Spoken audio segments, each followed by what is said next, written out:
Hello everyone, nice to have you here. I'm really delighted to have you in this session, this great session in which we're going to be talking about how you can turn your child into a high performance and also have him or her have a great attitude. My name is James Gitau, founder and CEO of Peak Performance. And for those who might know about Peak Performance has been working the last 21 years or so, has been helping people develop their full potential.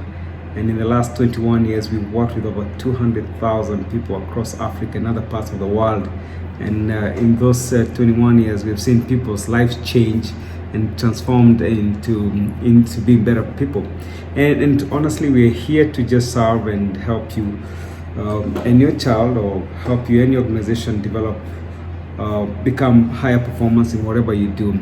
And again, a little bit of how this started about 23 years ago.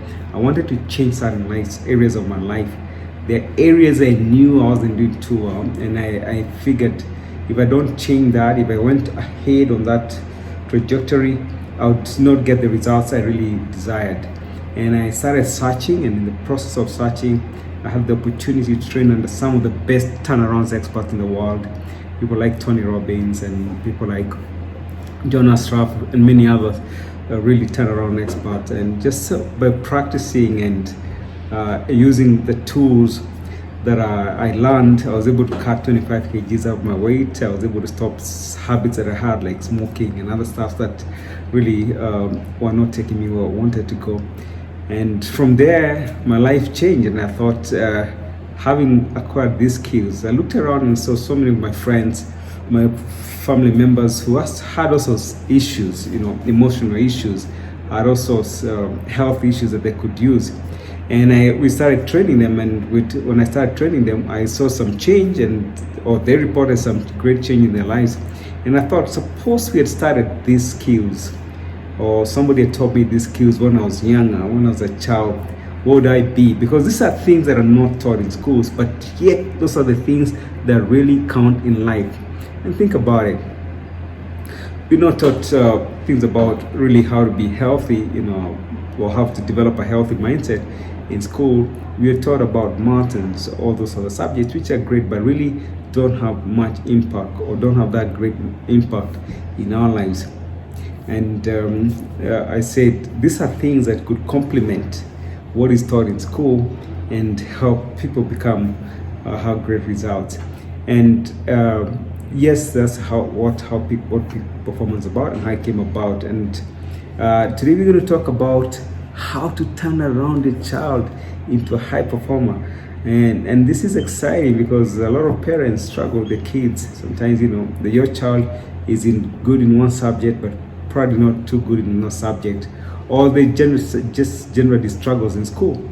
And there are things that they can learn. There are things we're going to be sharing with you, techniques you can use yourself on your child and get him or her to perform better in his or her life.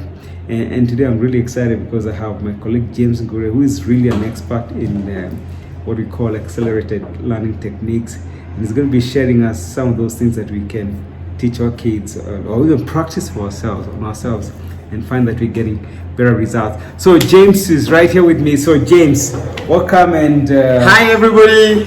Yes, thank you so much, Mr. Gitau, for such a wonderful introduction. As I've been introduced, my name is James Ngure. I'm the head of research and quality assurance at Peak Performance International, and this is such a pleasure to be in front of you and share with you these life-changing techniques that are going to propel your child to the next level. So these are proven and tested techniques. They're very simple. You can apply. There's no rocket science. Things that you can start doing today, right now, from this moment at home, to see better results. And we've done them. I've tested them. I've documented fantastic results. And now we're sharing this with you so that you can add value to the quality of your child's life. So welcome, be ready to listen in, and you can ask questions in the comments. You can let us know, was it helpful, and where you didn't understand, so that we can clarify in the next sessions, because we'll be having series of sessions. So how can you turn around your child into becoming a high performer? And it's really quite simple. There's certain things that affect your child's performance. And the first aspect is the self-concept. Okay, get that? Self-concept. Okay, we all have a self-concept. There's a way we define ourselves based on the ability that we think we have, what you're good at, what you're not good at. And your child has a self-concept as well. There are areas they think they're really good at. Okay, the subject they come home and they're very comfortable with them. The subject, again, they don't want to hear about them. Maybe they don't even study on these subjects as as well as they do in other subjects. So all this is as a result of self-concept. So what creates self-concept in the child, or self-concept in the child? This is the self-image of the child, okay? It's based on the belief system the child has, and this is brought up from when they were young up to now, up to at the age they're in right now. These are attitudes, these are habits that the child has developed over time, and really this comes into play when the child is in class. Okay, so we have the way that you take in information.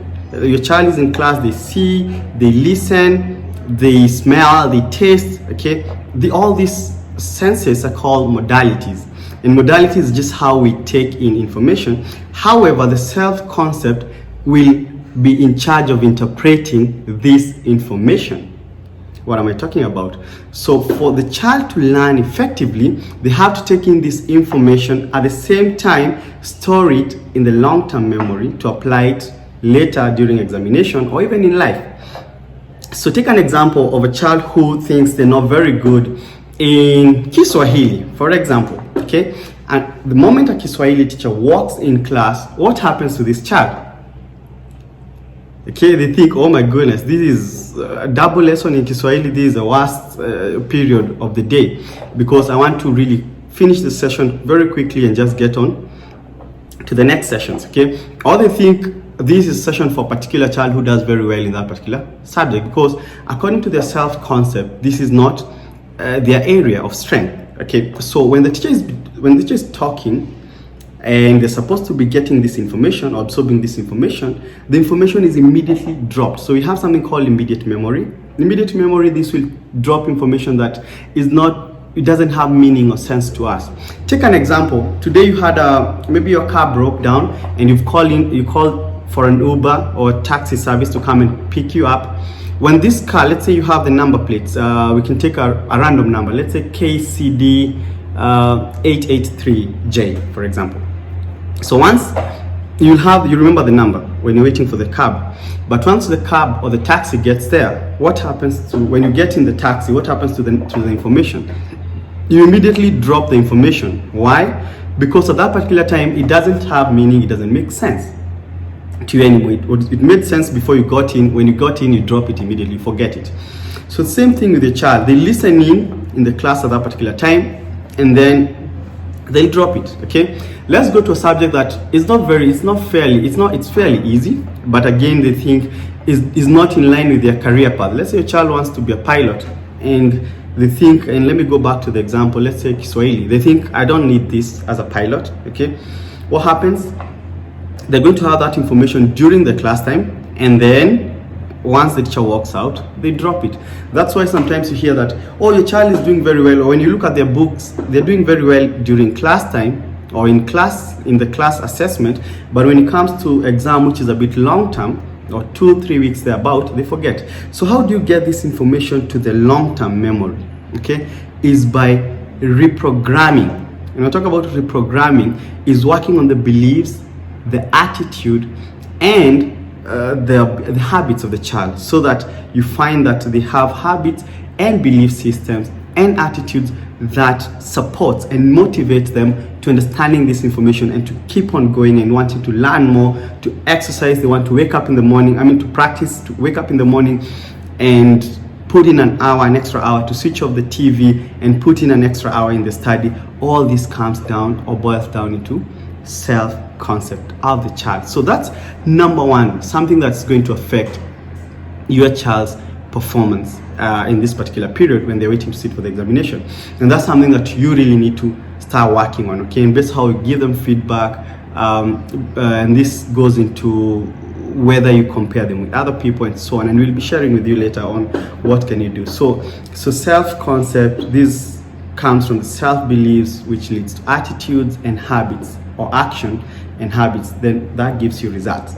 So the other thing that you're going to see a lot, especially during this time that we have a very tight schedule. You imagine your child would be, it's a marathon really, because it's just 10 days break if your child is in the 844 system, and then they go into another term, then 10 days break, and then they go to another term, and they're supposed to work under a lot of pressure, or I mean ideally they'll be working under a lot of pressure, and during this time there'll be a lot of excessive study. So they have a lot of homework, or work to do at home. They have a lot of classwork, and again the school system, and so unfortunately the conventional method of teaching, they'll be doing a lot of drilling in class. So your child will be exposed into a lot of excess. There will be a lot of excessive study during this period, and what that does again, it leads to something called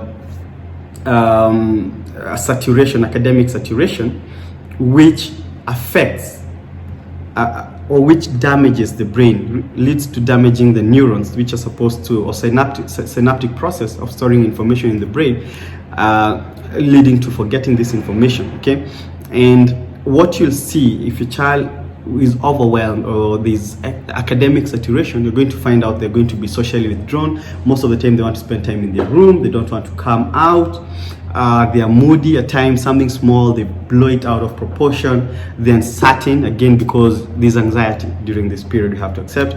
So you'll find that again, if it goes to the worst extreme, you'll find that they develop a don't care attitude. Now they don't care whether they perform, they don't care whether they go to a good school, they don't care whether they fail. So those are some of the symptoms that you can see. So number one, self-concept. Number two is excessive study during this time. Of course, there are other things that will start cropping, and it's just based on these two things, and this is just panic, anxiety as you go on if you don't start addressing these challenges as early as today, right now. So what can you do? What are some of the techniques that you can start up to apply to make learning more fun for your child and to help them understand information easily, in a better way, in a more relaxed manner? Or what can you do to mitigate some of these effects? And these are the techniques we call accelerated learning techniques. Now people ask me, James, what is accelerated learning technique? Is it a new way of learning? Is it what is this? And what I say is very simple, is the ability of the child to present the information in a way that appeals to both the right hemisphere and the left hemisphere. So your brain is divided into two hemispheres. You have a right hemisphere and a left hemisphere, and information is stored in different hemispheres. And for you to learn effectively, there should be a lot of connection, or both sides should be in sync, or they should be synchronized to help you remember information effectively.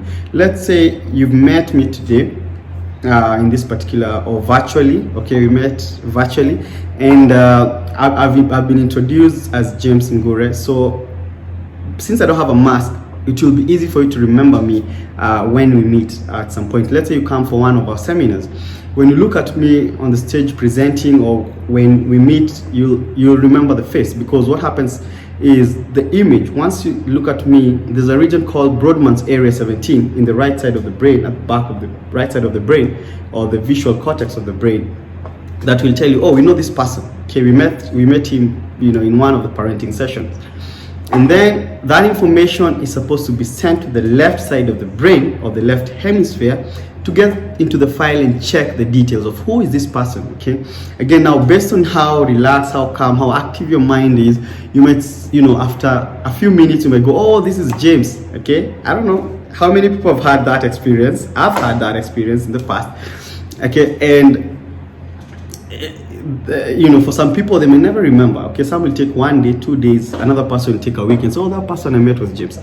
So again, your child also experiences this on a day-to-day. Can you imagine? For them, they're supposed to study, create this concept in the right side, get the details from the left side, and remember this and apply an examination. So, okay, so what can you do to help your child just have this well synchronized brain in a way that they can get this information stored, and also they can retrieve it anytime they need. So the first technique to expose your child into is called alpha relaxation. To understand alpha relaxation, I want to introduce you to brainwaves, because your brain operates in different frequencies or different brainwaves, and we have beta brainwave, and this is a very spiky brainwave, and this is just when you're awake and you're in a meeting where you're conversing with people, or you're trying to rush somewhere. Your brain is in that full awakenedness state, operates at very high frequencies, and at this particular time information passes very quickly, and for you to remember information, it becomes very hard to remember the information, because you're working on very spiky frequency that does not allow for the information to be stored. And these are times when you're rushing for a meeting, and when you're out, you remember, oh, I left my car keys. You go back, you get your car keys, you're out, oh, I don't have my phone. You go get your phone. Oh my goodness, I forgot the charger to my laptop. In that state of, it's really spiky. Okay, does your child get to this particular state? Yes, they do. In class, child is making noise, someone is talking to them, they're trying to listen to the teacher, or they're making fun, or they didn't finish their homework, or there's an assignment that is coming up, or they're anxious. So they get into this, and most of the time we find that children will operate in these frequencies during the class time, unless unless the teacher has very good technique where they can get the child to relax, or even the child themselves, they have the technique where they can get themselves into lower frequencies. So the second frequency, or the second brainwave, now where you want your child to be, is the alpha brainwave, and this is a bit, it's not very long, but the frequency operates in a very smooth way, and this is like when you get lucid moments where you can just creative moments where you just remember certain information that you didn't have in your mind. And also your child, when they're in this state, they're able to remember and learn easily. Okay, then of course the other frequencies is theta. This is when you are sleeping or you're taking a nap, and now even you have longer frequencies. Okay, you can still hear what's going on. Let's say if you sleep in theta, you can, if it's raining outside, you can tell, oh, it's raining, and you can wake up here and there.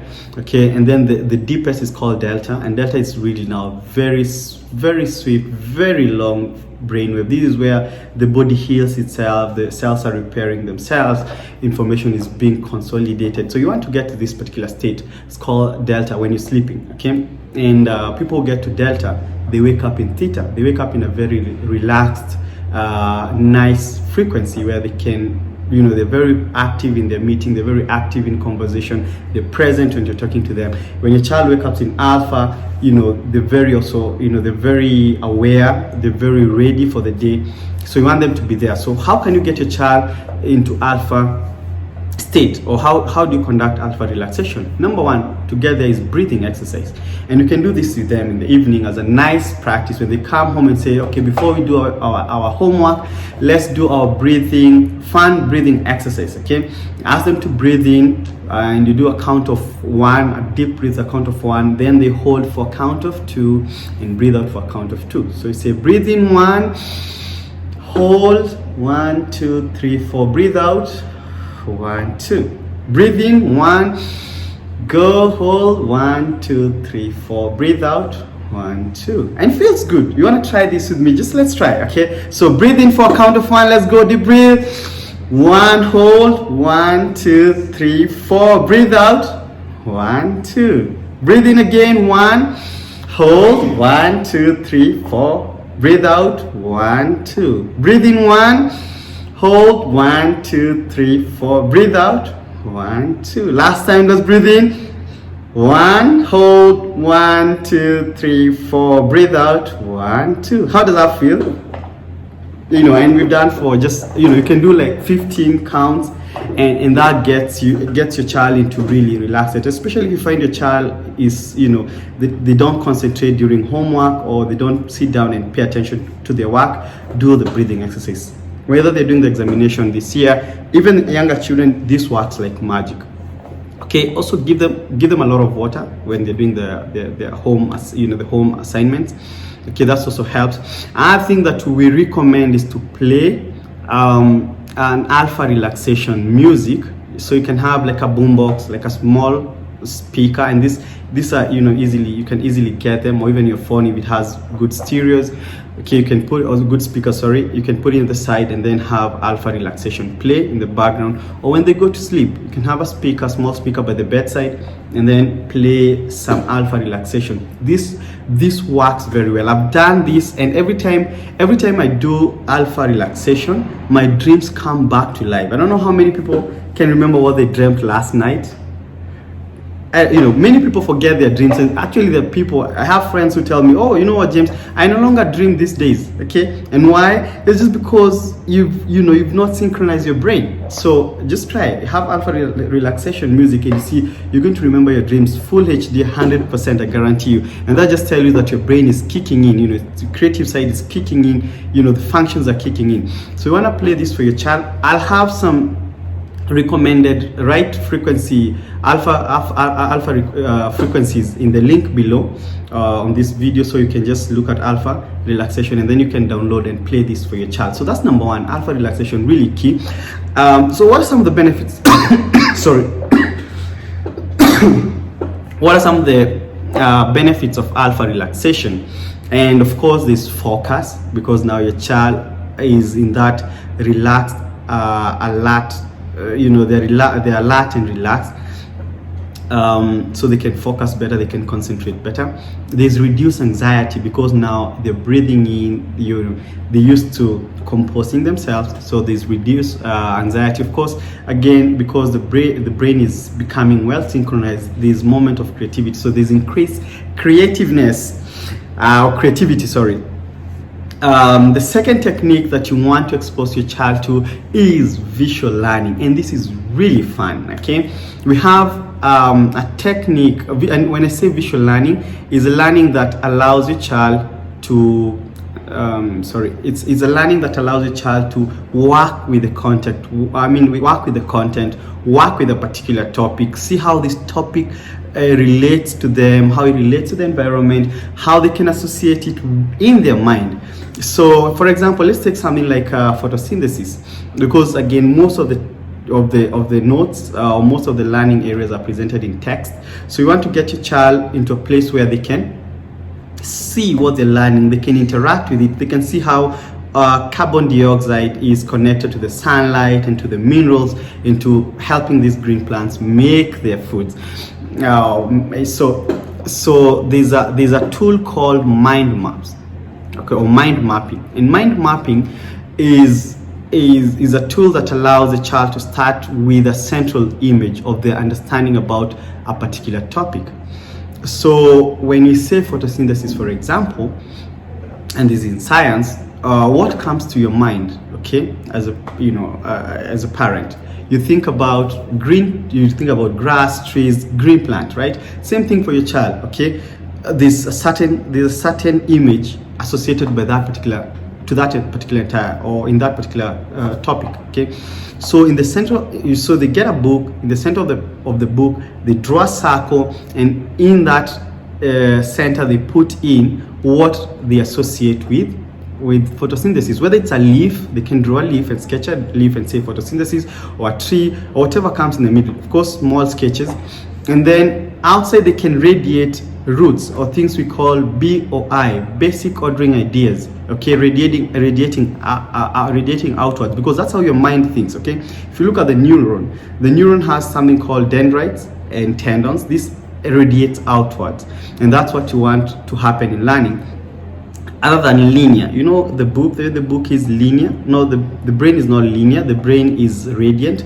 It starts with a spark. You think of a phone, and then what can I do? I can make a call, I can SMS, I can send money. Some people say, yay, I can receive money. I see. So that's how the brain thinks. It radiates. It doesn't go in a linear fashion. So you have this BOI, or roots, going out. So they can have one root and bring out a picture just showing you how a mind map work. Okay, saying one concept of that particular topic, another concept of that particular topic, another concept. Okay, another thing provide them with colors, different colors, because another thing that works well with the brain, a brain is attracted to colors. Okay, so every time you have these ideas radiating outwards, let them paint them with different colors that make them excited.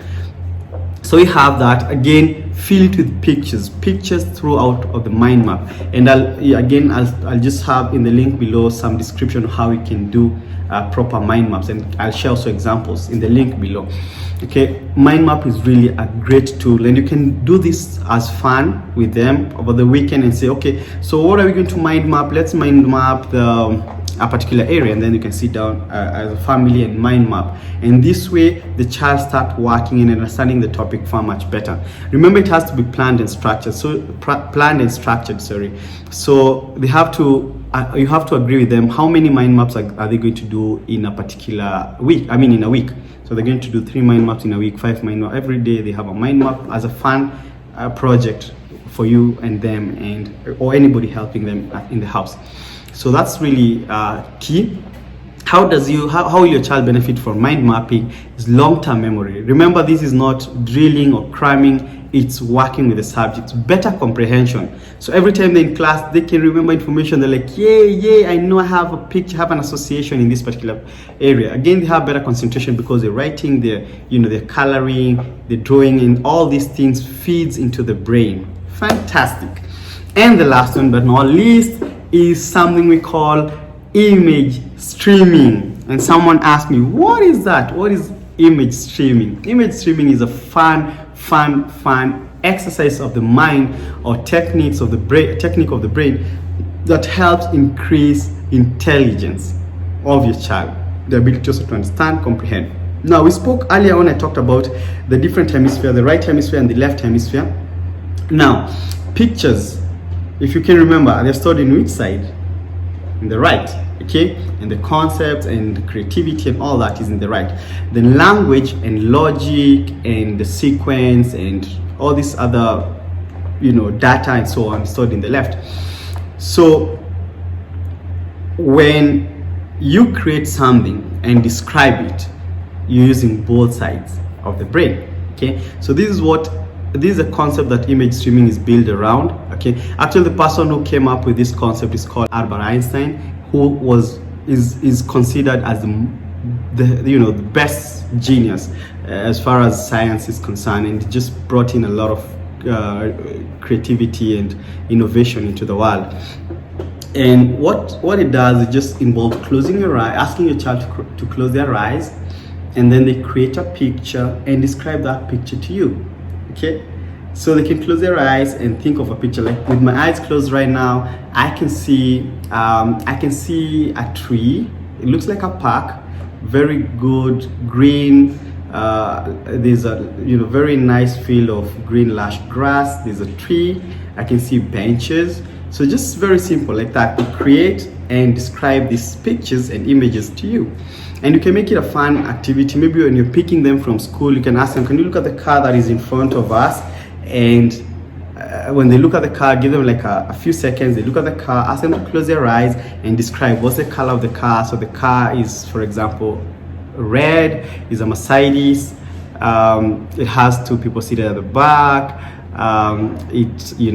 There's a number plate, so they can get this content. Even just when you go out into the out in a restaurant, they can just look around, close their eyes, or even in the house, just look around at different objects, close their eyes and describe these pictures to you in vivid detail. So they're not just naming, I can see a table, I can see a chair. No, they're saying the color, they're giving details of that particular object.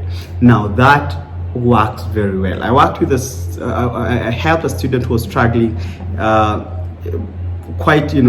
a child was scoring less than 200 marks, and in just 5 sessions of just image streaming, of course with mind mapping, the child moved from less than 200 marks to 318 marks, just in less than, it was 5 weeks, so 1 month, 1 week.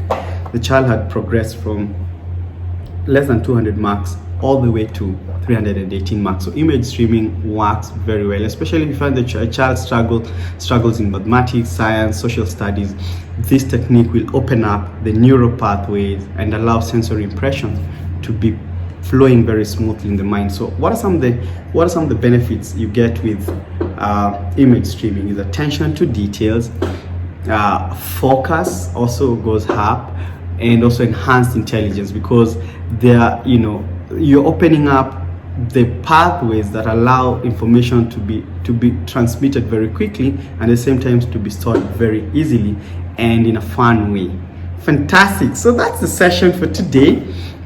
So just to do a recap, things that will affect your child's performance, we spoke about 2, the self-concept and how that does it, or how that affects, and then excessive study, which will be a reality if it's not a reality in the next few weeks, because there will be a lot of information that they need to learn or go through before they sit for the examination in March next year.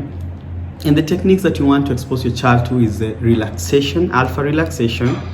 You want to expose them to mind mapping, and the last one that we just spoken about, simple image streaming. Fantastic. Thank you so much for joining me. I hope it was easy. Let me know your take in the comment section below, so that we can include your feedback in our next session. Like the video, you can subscribe to our channel so that you can get notified every time we have a new content coming up. Otherwise, have a fantastic time and help your child become a high